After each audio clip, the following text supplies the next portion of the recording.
Because of the way the brain works, you will always remember your very first roller coaster ride. Storing these new experiences is one of the brain's main jobs. In fact, your brain creates a mental blueprint of every new experience you have.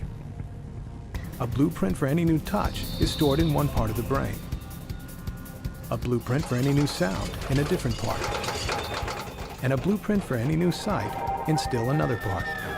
But as powerful as that first roller coaster ride was, it can't compete with the lingering effects of your brain's earliest experiences. Although you have no conscious memory of this part of your childhood, it is these very first experiences that literally become the building blocks for your whole life. Unlike other organs, the brain is undeveloped at birth, and it is waiting for experiences to shape how it will develop. The amazing thing about the human brain is that the younger you are, the more sponge-like your brain is, which is the reason that children in 3 years can learn language, can learn to walk, can do all kinds of incredible things. But the very same biological sponginess that allows us to rapidly acquire language is also the same sponginess that makes young children more vulnerable to trauma than older children.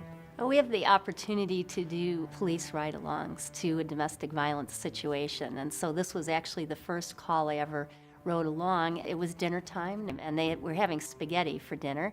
It was dripping down the walls, the kitchen table was overturned, and we had 3 children in the household. Looking at this whole situation at the time, we said, no evidence of physical harm, the kids are fine. We learned differently, of course. The boy in the corner was classic behavior that we see with kids who have had chronic exposure to violence. He would just completely zone out, numb out as things started to get scary. The 6-year-old little girl on the chair blames herself for what's going on, but actually it was 4 years later that we really appreciated who had some of the most profound or severe harm coming out of this situation, and that was the 6-month-old baby who was now 4.5 and had seriously injured another child in preschool. It's literally the opposite of the way most people think about this. Most people think young children, they don't really understand what's going on and they're resilient. But the fact is, if anybody's impacted more severely, it's the younger child.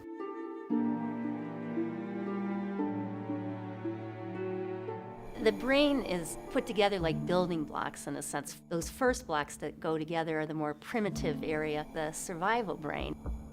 The brain develops from the bottom to the top and from the inside out, so that the normal development of the top part of the brain depends upon healthy development of lower parts of the brain. The top part of the brain, where you do all of your thinking, is the part of the brain that is most changeable, easiest to modify. But unfortunately, if a child has developmental experiences of threat and exposure to domestic violence, the lower parts of the brain will be impacted and they're harder to change as they get older. He was never physically abusive, but he was verbally abusive. There was lots and lots of screaming in front of the kids, berating, putting me down, and they pretty much heard it all. Children exposed to domestic violence, children who witness their parents fighting, literally are experiencing a state of fear.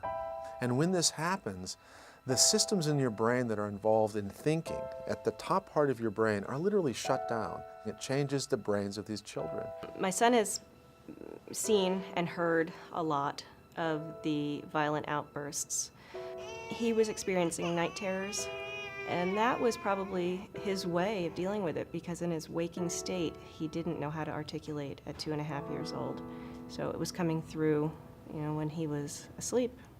When kids are chronically stressed, one of the problems that we see is difficulty in attachment, in bonding, because they're so focused on survival. It's hard for them to reach out and connect with others. My oldest boy went through a stage where he would bully his younger brother and seemingly laugh in glee. He was not remorseful or had no empathy that he could actually make someone cry. Many phone calls of him being disruptive in the classroom. He was a very bright kid, but that's when I knew that he was heading toward trouble. A lot of these kids get labeled as being, bad, difficult, defiant. This is a very natural response to their circumstance. What the child is doing is a survival strategy for them, but it creates behaviors that are very difficult in the classroom. When they're in a crisis mode, they can't learn. The tragic reality of children growing up in domestic violence is that they end up with mental health problems at a rate higher than children who are actually the direct victims of physical abuse. My mother was a victim of domestic violence. My father was an alcoholic, a drug user, and it's just a cocktail for a bad living environment for children. My brother, he looked like he was crying on his way home. Me not knowing, I was just a careless little 6-year-old, seeing him climb up to my mom's medicine cabinet. I asked him what he was doing, and he boldly said, I'm killing myself. 8-year-olds don't talk like that. The first person I thought to call was my best friend's mom. By the time she came down to our apartment, he had a butcher knife in his hand. He's just cutting himself all over his body, and I was just bawling, just crying. There was nothing I could do to help. My brother was crying. He didn't want to be there. He was trying to run out. But I had already known that my home, wasn't my home. It wasn't a place where I felt safe.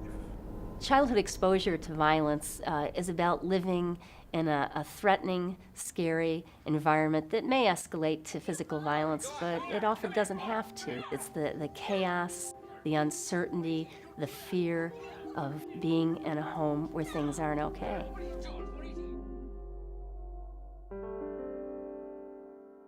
Very interesting talking about the roller coaster because that's what we hear from adult survivors who are in violent households and also the children. The hard part for them, I think, is thinking about what is normal instead of this up and down life of being in a violent, threatening relationship. Growing up in my home, there were 6 children. My mother and father, unfortunately, fought like cats and dogs. As a result of that, 2 of my brothers ended up being batterers. I have 2 sisters. Even today, they date men that batter them. Exposure to violence is a lifetime legacy. We see that adults who have had negative childhood experiences often have coping behaviors that can be unhealthy. That certainly has huge effects on how one is going to parent. It's really important for parents to understand that their internal state, whether it's calm, or whether it's alert engagement, or whether it's frustration and anger, or whether it's sadness, depression, the baby absorbs these internal states.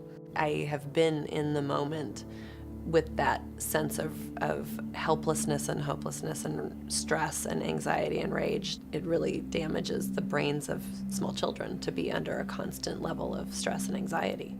Every day I hope that I haven't damaged my kid in any way. They need to see from you as a parent how to deal with stressful situations in an appropriate manner. Being rational, not resorting to violence to deal with situations. Your children are going to learn how to deal with stress from you.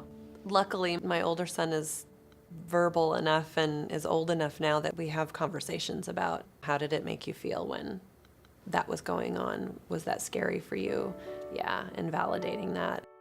The biggest thing that helps children exposed to violence is to be able to talk about their feelings, get those critical messages. It's not your fault. Any conflict, I'm able now to stop before I add to it. I'm able to step away rather than trying to solve it at that moment in a state of heightened anger. Just try not to go through it alone. If you have a strong support system and know what avenues you have available to you, in case you do need to get out. I was glad that we got help when we did. One of the great things about brain science that we've learned is till the day you die, you have the ability to add new neurons in your brain, that the brain is more like skin in the sense that it can rewire and heal itself in the most important area, the cortex. We have the capacity to heal and do better. The biggest thing we can do for kids exposed to violence is how many healthy adults can they connect to. I did a lot of my childhood in other people's homes, so I saw what positive relationships were about. I saw my friends were normal, they didn't have the rage I had.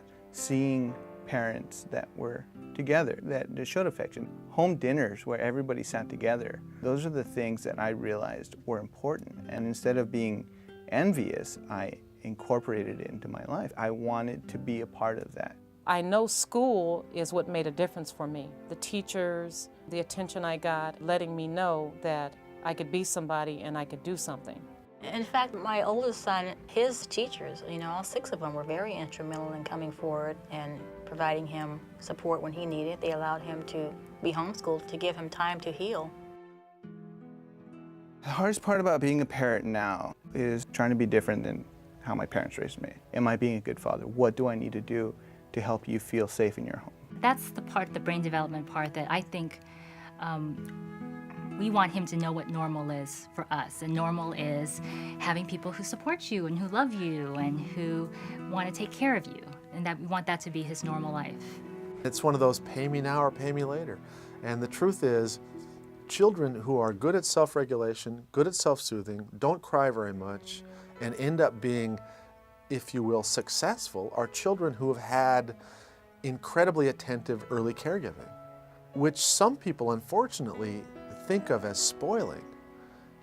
It's exactly the opposite.